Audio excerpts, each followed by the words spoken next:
Happy Friday, everybody. This is take 3.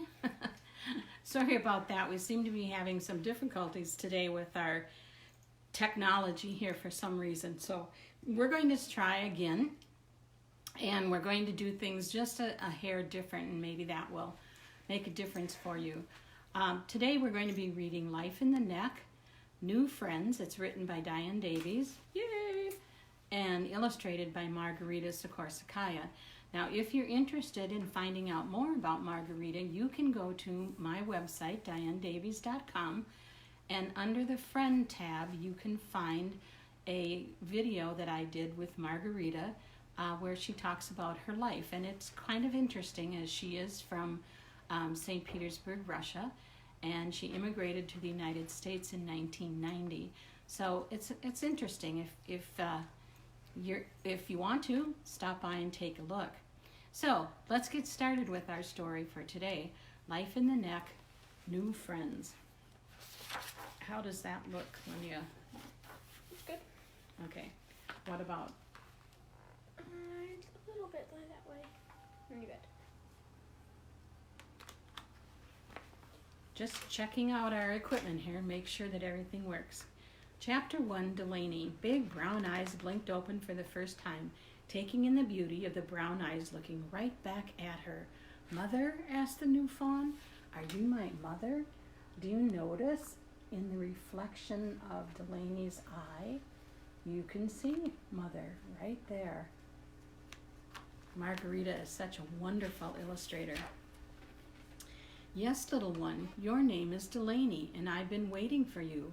Welcome to Life in the Neck," said Mother dear. "You have a lot to learn before the cold wind comes, but for now, just rest. I'll teach you when you grow strong." But, what's a neck?" squealed the curious fawn. "I want to see. What's the cold wind?" "The neck is a long, narrow strip of land that runs along the river. We call it our home. Now rest," answered Mother dear. "You will know the cold wind when it arrives."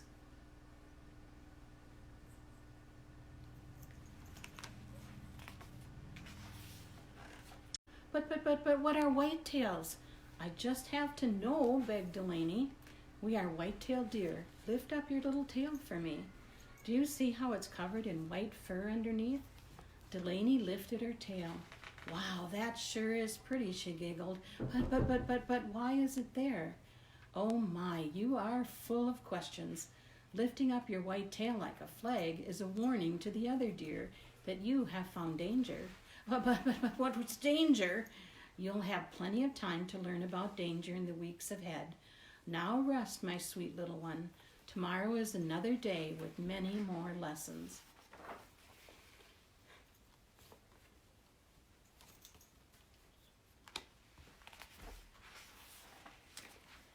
The new fawn grew in strength and understanding over the next weeks as promised. Delaney kept asking questions, learning daily from Mother dear's answers. On a trip across the drive to forage, find plants to eat, Delaney had her first brush with real danger. Mother dear suddenly stopped, and the little fawn ran right into her back legs.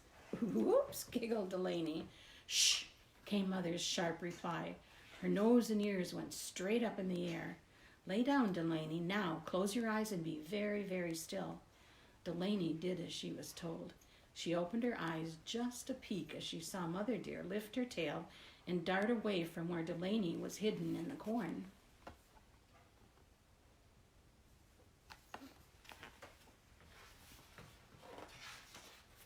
Old Coyote came out of the woods and chased Mother dear. The other deer saw her warning as she sprinted into the woods, drawing the predator away from his prey, Delaney. After losing her, Old Coyote tired quickly and walked unhappily back into the forest. He'd have to settle for a Canadian goose for his lunch. Mother dear found Delaney just as she had left her. "What a good listener you are. I am so proud of you for following directions. The danger is gone now." But what was chasing you? I saw your flag up," whimpered Delaney. "Was that the cold wind?" "Come, I'll tell you on the way home," replied Mother dear, relieved that they were both safe.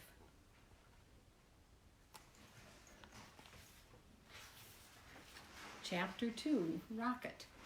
A new day began. Rocket, a young cottontail rabbit who lived in an empty woodchuck burrow, set out to play. Born that spring, Rocket was now fully grown at just 3 months of age. Like Delaney, he had a tail white on the underside.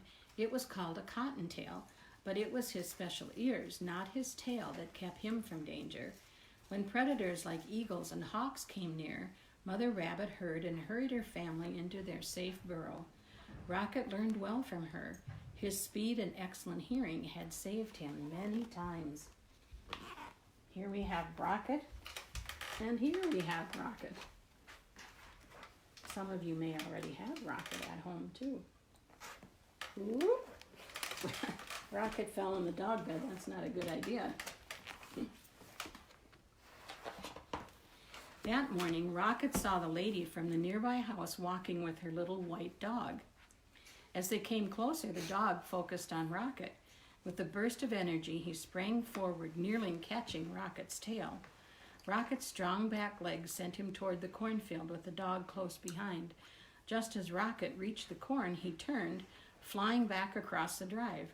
The dog ran straight into the corn while Rocket picked up speed and headed for the safety of a fallen tree's branches. Rocket giggled. "Come on, dog. That was so fun. Let's do it again. I know you can't catch me." Coming out of the corn, the dog lost interest. And there we see Piper, who happens to have been my grandchildren's dog. Piper is now gone, but we now have Willie to take his place. And I think you're going to get to see Willie right now with Elsie. Willie's not quite as rambunctious yet as Piper was, but we'll give him time to grow up. Okay, back to our story. Mother Deer had sent Delaney out into the forest to look for food. As she skipped along, she came nose to nose with Rocket. But what are you?" Delaney asked. "I'm a cottontail rabbit," Rocket replied. "You sure are pretty."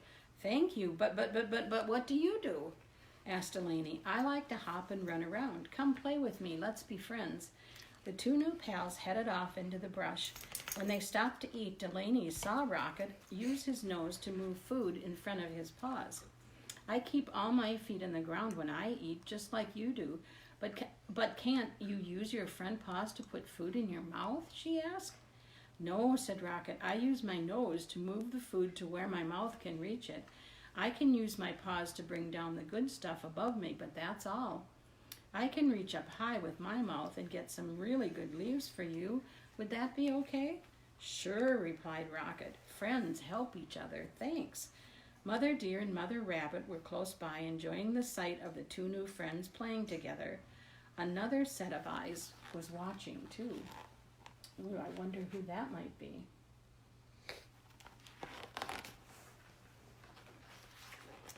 Mother Rabbit heard the coyote first as he moved in closer to Delaney and Rocket. Mother Deer grunted to warn Delaney of the nearby danger. Then everyone moved all at once. Delaney and Mother Deer lifted their tails and dashed away. Rocket and Mother Rabbit scurried into the woods and down their burrow. Old Coyote was left licking his chops. Another day, another Canadian goose lunch. But what just happened?" cried Delaney. "Was that the cold wind?" "The old coyote was watching you from the woods. You were too busy playing to see him. You must be careful at all, little one," Mother Deer said.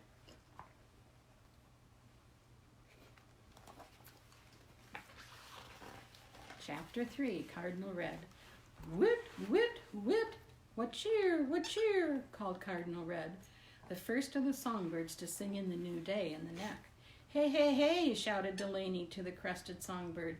"I love your singing. Do you want to be friends?" "Hey, hey, hey, little fawn, I've been watching you grow for many weeks now. I will gladly be your friend."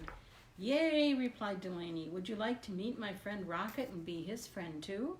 "Of course. I've seen you playing together and helping each other find food. I've also watched that old coyote fellow.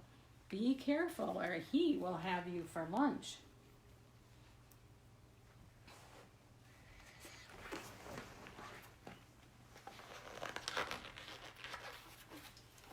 Cardinal Red and his wife lived in the old oak tree at the beginning of the drive. Their nest of vines, twigs, and leaves was built up high in the tree. The reddish-brown color of Cardinal Red's wife made it easy for her to stay hidden while she sat on their 3 eggs, guarding them from hawks, squirrels, and owls. Their babies would hatch soon. Then Cardinal Red would need to find seeds, fruit, worms to feed his family.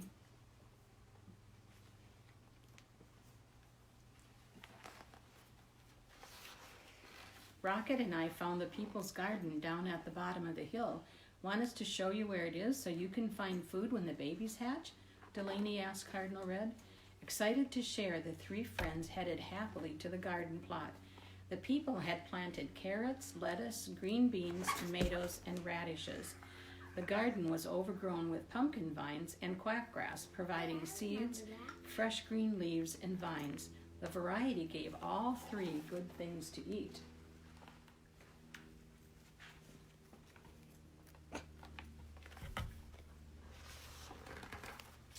The afternoon slipped away as they ate their fill and began to feel sleepy in the warm sun. Their eyes soon closed. As they slept, a large bird circled above their heads. Feeling its shadow before she saw it, Delaney's eyes popped open. Hey, hey, hey, Cardinal Red, wake up, cried Delaney. That hawk is robbing the neck. Fly home to save your nest. Cardinal Red flew off toward the old oak, while the others dove into the shelter of the pumpkin plant's great leaves to hide from danger. Old Coyote watched from his hiding spot in the forest. He and Hawk would both have Canadian goose for lunch that day.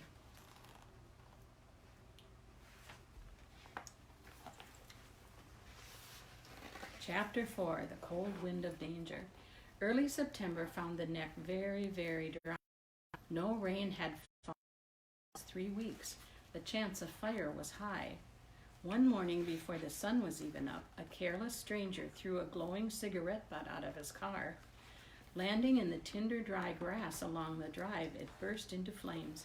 He didn't see them crawl across the grass to climb a nearby tree. A cold wind blew, fanning them even higher until the open wood at the beginning of the neck was full of fire.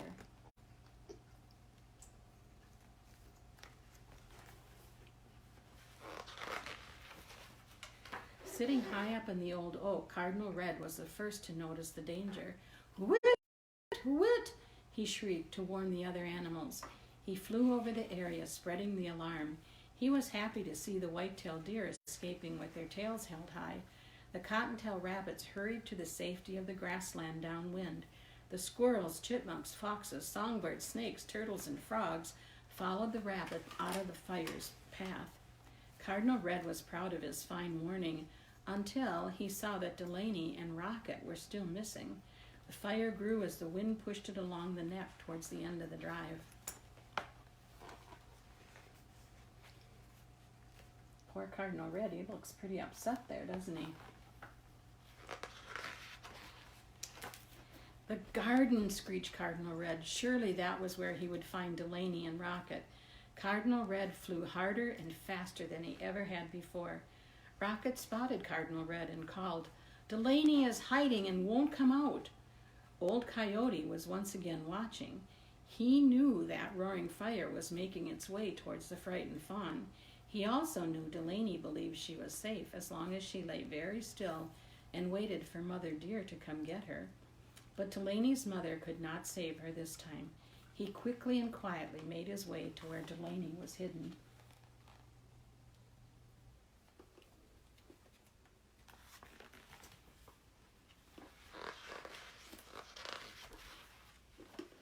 Delaney looked up right into Old Coyote's eyes. "Run, Delaney, run! Your mother is waiting for you in the grassland. Now run, run as fast as you can," shouted Old Coyote. Heart pounding, she jumped up and ran past him.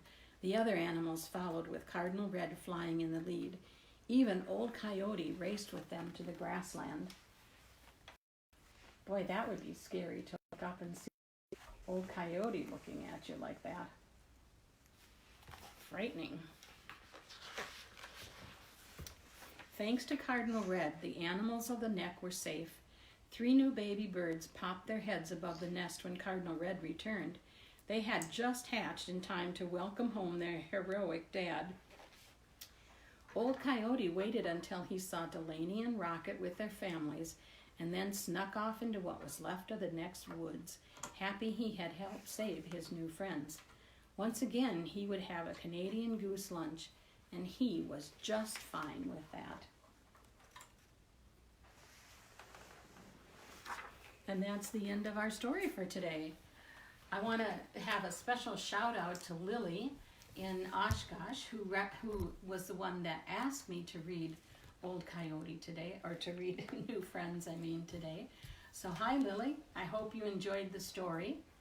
And please stop by DianeDavies.com and check out that video with Margarita if you're interested. We have all our little puppets here too from the story. They're all lined up to say hi to you today. And I'm hoping that you've enjoyed our week together with story times. And we're going to be not on Saturday and Sunday, but you can join us again on Monday morning at 11 o'clock, where we'll be reading once again. Thanks for stopping by. Happy Friday.